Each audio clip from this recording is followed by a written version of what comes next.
Hello guys, welcome to our new video. कल की video में हमने ट्रांसपोर्टेशन प्रॉब्लम्स के 2 मेथड किए थे, नॉर्थ वेस्ट कॉर्नर मेथड और लीस्ट कॉर्नर मेथड, जिसमें हमने किया था कि हमने कौन सी वैल्यू को कब एलोकेट करनी है। लेकिन आज की वीडियो में वोगल्स अप्रोक्सीमेशन मेथड करेंगे, जो ट्रांसपोर्टेशन प्रॉब्लम का लास्ट और थर्ड मेथड है।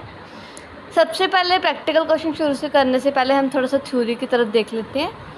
सबसे पहले इसमें क्या करना है कि हमने अपनी लोएस्ट सेल वैल्यू, मतलब हमारे पास एक टेबल गिवन होगा, उस टेबल में से जोन सी सबसे लोएस्ट वैल्यू होगी उससे थोड़ी सी बड़ी वाली वैल्यू को माइनस करके हमने पेनल्टीज बना लेनी है।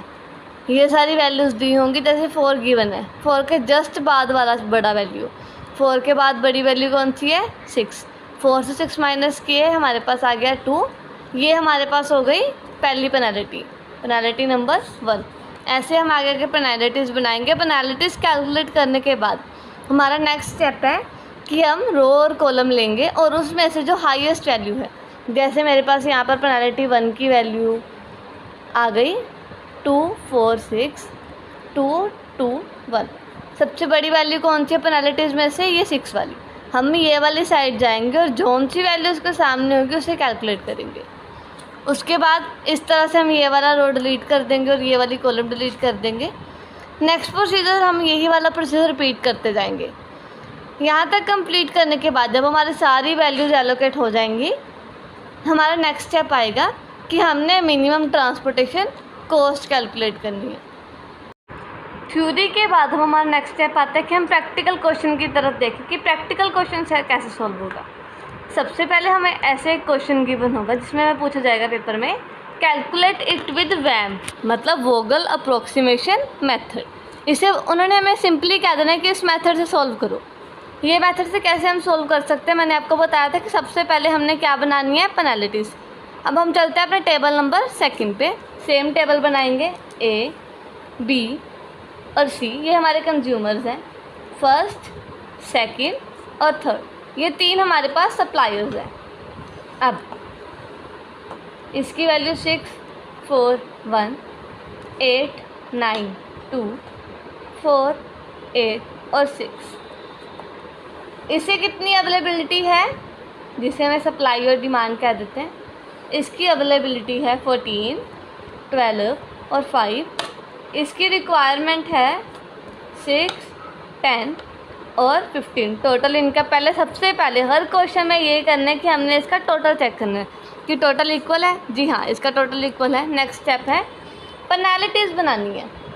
पेनल्टीज़ बनाने के लिए हम क्या करेंगे,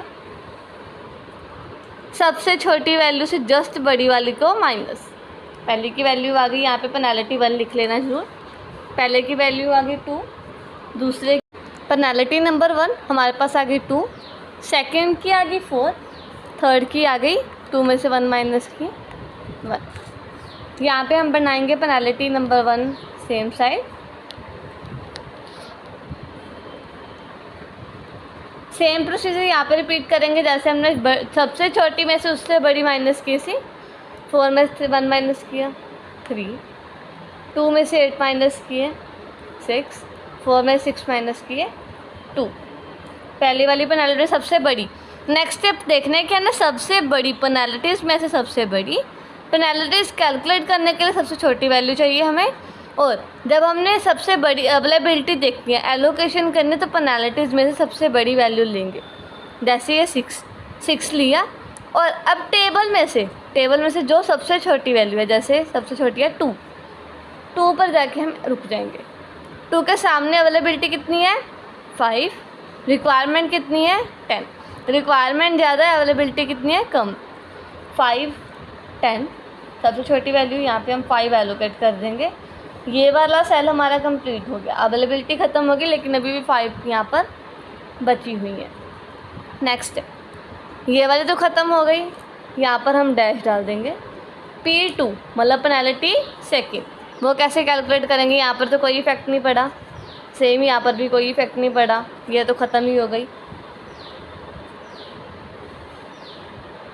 अब हम बनाएंगे पेनल्टी नंबर 2, वो कैसे बनाएंगे, यहाँ पर इफेक्ट पड़ा क्योंकि हमने 1 में से 4 माइनस किया था, 4 में 6 कर रहे हैं, यहाँ पे तो 2 की पेनल्टी रह गई।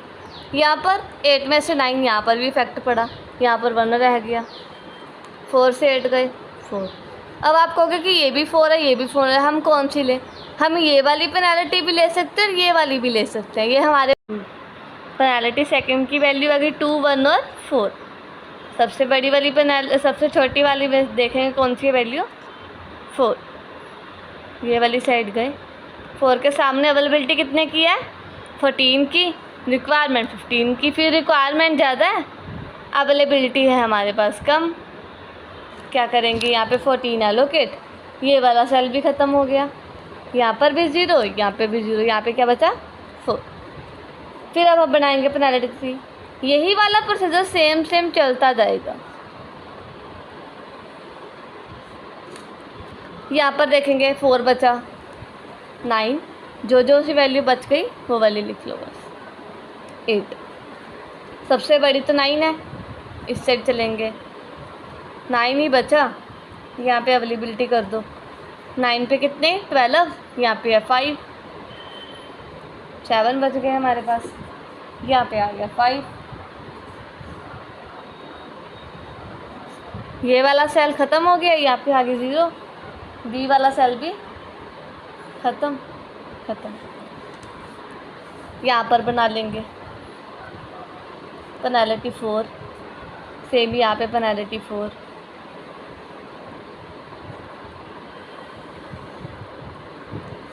यहाँ पे कुछ नहीं, ये 4 रख लो ऐसे ही, ये रख लो 4, 8।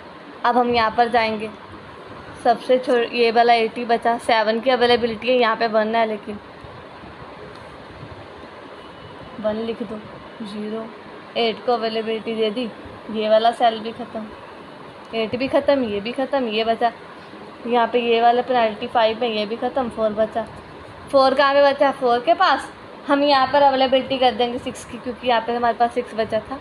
ये वाला सेल भी ख़त्म हो गया, ये वाला भी सेम, ये सारे ख़त्म हो गए। नेक्स्ट स्टेप होता है, हमने क्या करना है, मिनिमम ट्रांसपोर्टेशन कॉस्ट कैलकुलेट करनी है। ट्रांसपोर्टेशन कॉस्ट, अब ये कैलकुलेट कैसे करें, जैसे हमने LCEM मतलब लीस्ट कॉस्ट एंट्री मेथड में किया था और नॉर्थ वेस्ट कॉर्नर मेथड में किया था कि जो सेल में वैल्यूज़ एलोकेट की हैं वही वाली वैल्यूज़ एलोकेट करनी है। जैसे 4 × 14 प्लस 4 × 6 प्लस 9 × 5 प्लस 8 × 1 प्लस 2 × 5। देख लेंगे सारे सेल में वैल्यू एलोकेट हो गई जी हाँ। टोटल आ गया पहले का 56, 24, 45 प्लस 8 प्लस 10। इनको प्लस कर देंगे, जो टोटल आएगा वो आएगा ₹143। ये हो गया हमारा answer. Minimum transportation cost calculate करने के बाद जो हमारा आंसर आया उसे कहते हैं, वो हमारा वैम से निकाला गया आंसर है।